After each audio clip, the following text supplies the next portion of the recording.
The film opens with a note explaining that in the year 1665, the plague was sweeping through England and nearby regions. Millions were dying from this devastating disease. In the midst of this horror, religious fanatics began blaming the plague on demonic forces and used it as an excuse to accuse thousands of innocent women of witchcraft. Most were brutally executed. Cut to the present day, we meet Grace, a woman with pain etched deeply on her face. Beside her is her innocent young daughter, Abby. When Grace steps outside her home, we finally learn the cause of her heartbreak. Her husband, Joseph, has taken his own life. Overwhelmed with grief, she begins digging his grave with her own hands, sobbing uncontrollably. Flashback. Not long ago, Grace, Abby, and Joseph were living a quiet, simple life. Fearing the plague, they had moved into a rented house far away from the city. Joseph would go into town to sell their farm's crops and would sometimes stop by a bar for a drink. One day at the bar, he has a chance encounter with their landlord, Boomer. After Boomer leaves, Joseph realizes something chilling. He had been drinking with a man infected by the plague. Horrified, Joseph races back home, visibly shaken. As his condition begins to deteriorate, he begs Grace to fetch herbs from the forest. Then, without warning, he hangs himself, desperate to keep the disease from spreading to his family. Back to the present. Boomer arrives at Grace's home with his servant, Edwin, demanding the rent. Grace pleads for more time and then sets out for the city, tying Abby close to her as they walk. Along the way, she runs into an old friend, Kate, and her husband, Ben. Grace entrusts Abby to Kate for safekeeping. In the city, Grace visits the bar to ask the owner for a loan. He refuses, but then drops a bombshell. Boomer had intentionally swapped Joseph's drink, knowing it was contaminated. Joseph was set up. Why Boomer did this is still a mystery. That night, Grace lies awake, terrified. Boomer is coming back in the morning to collect the rent. Suddenly, Joseph's ghost appears and tells her to sell his wedding ring. Heartbroken, Grace digs up his grave and retrieves the ring. The next day, Boomer returns with Edwin. Grace offers him both her own ring and Joseph's wedding band, hoping it will cover the rent. But Boomer has something far more sinister in mind. He tries to assault her.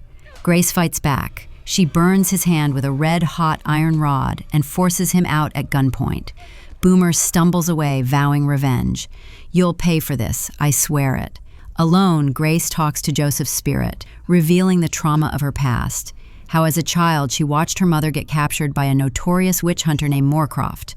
Her mother was tortured without cause. When she refused to confess, they threatened to kill young Grace. To save her daughter, the woman falsely admitted to being a witch. She was burned alive in front of everyone. Meanwhile, Boomer is back at the bar, stirring up the townsfolk. He claims Grace is a witch. After all, her husband died of the plague, but she never got sick.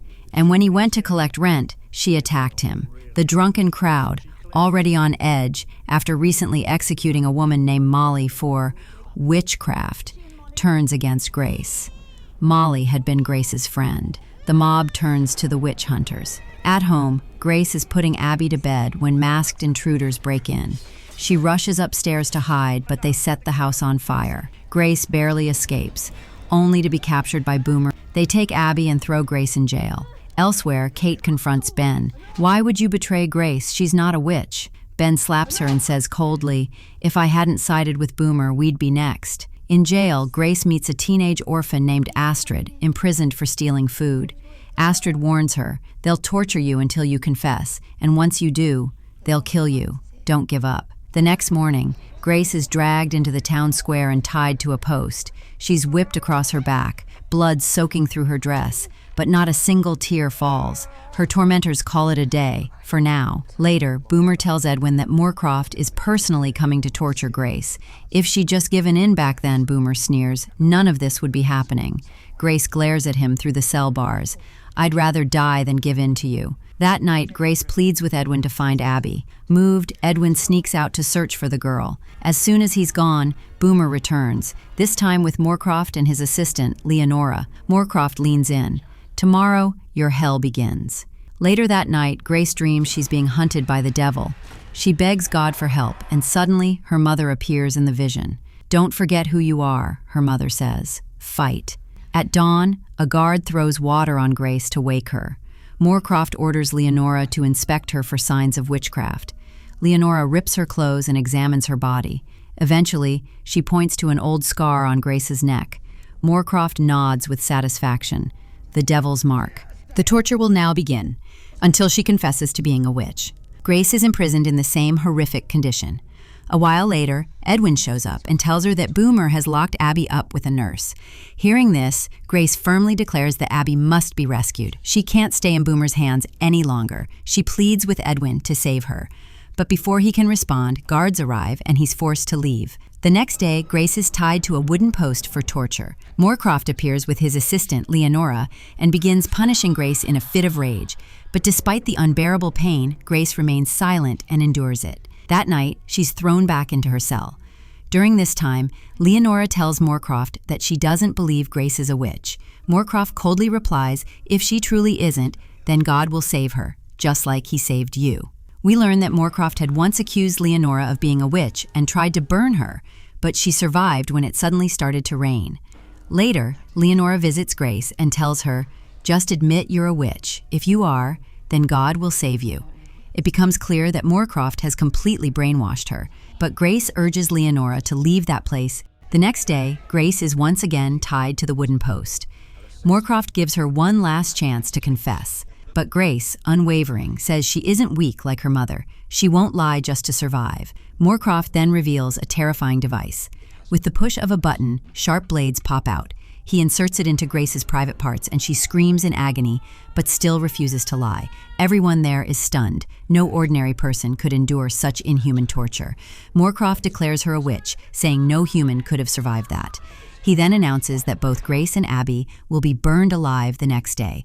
Grace begs him to at least spare Abby, but Moorcroft is cold and unrelenting. Meanwhile, Kate, traveling with Ben, vows to expose the truth to the villagers, that Grace isn't a witch, even if it means she dies too. Ben, enraged, throws her off the horse and starts beating her, but Kate doesn't back down. She fights back, knocks Ben to the ground, and hits the horse with a rock. The frightened horse bolts, and Ben's head slams into a rock, killing him instantly. That night, Edwin sneaks food to Grace, and she convinces him to help her escape. Edwin then goes to Moorcroft and tells him Grace wants to speak with him.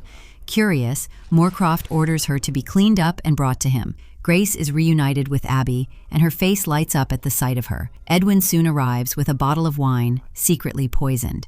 Moorcroft sends everyone away and starts drinking with Grace, trying to pressure her into confessing. Grace knows the wine is poisoned, but she drinks it anyway. She knows she's going to die tomorrow, but she's determined to take Moorcroft with her. Seizing the moment, she lashes out and stabs both of Moorcroft's hands to the table, pinning him down. Meanwhile, Abby is locked in Boomer's room.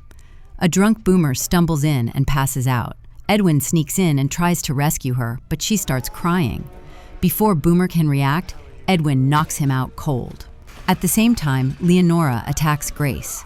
A violent fight breaks out. Grace punches her hard in the face, and the struggle turns so intense that the room catches fire. Moorcroft, still nailed to the chair, watches helplessly as the chaos unfolds. Edwin arrives and helps Grace escape. Before leaving, she sets a gun in front of Moorcroft. Outside, Edwin gets Abby to safety, while Grace locks herself in a room, convinced she's been poisoned. But Edwin reveals the truth. The poison wine wasn't for her. Boomer drank it. Realizing this, Grace tries to flee, but a guard blocks her way. She urges Edwin to run and save himself. Later, just as Grace is about to free the other prisoners, Boomer shows up and attacks her. A savage fight breaks out, and Grace ultimately slits Boomer's throat, making him pay for everything he did. In the final scenes, Moorcroft is seen pulling the blades out of his hands. He grabs the gun Grace left and tries to shoot himself to escape the flames. But when he pulls the trigger, nothing happens. The gun is empty. Now, he has no choice but to face the fire. Elsewhere, Grace imagines the spirit of Joseph and walks toward a well, then jumps in. Morning comes. Edwin brings Abby safely to Kate. And finally, we see Grace, sword in hand, rising from a river, and that's where the film ends.